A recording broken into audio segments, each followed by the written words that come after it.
Ndio, Zaburi ya 20 mstari wa kwanza. Zaburi ya 20 mstari wa kwanza. Ndio. Bwana akujibu siku ya dhiki. Jina la Mungu wa Yakobo likuinue. Hebu ishi hapo. Bwana akujibu siku ya dhiki.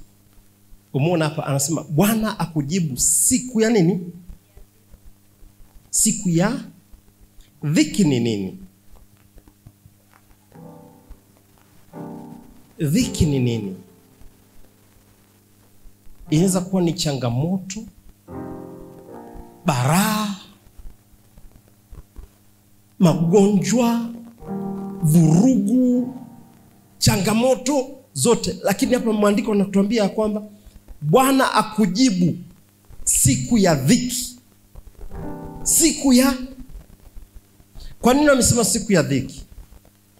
Maana kuna siku unaweza kuwa unatembea ukawa tu na mambo yako yanaenda vizuri, lakini kuna siku ukakutana nini?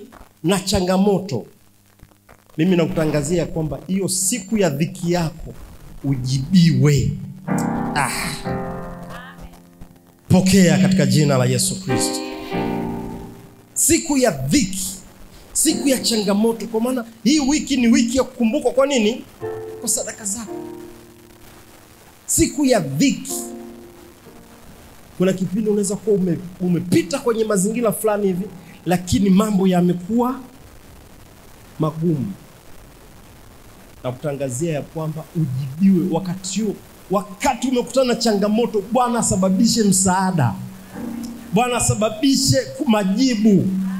Pokea katika jina la Yesu Kristo. Pokea katika jina la Yesu Kristo.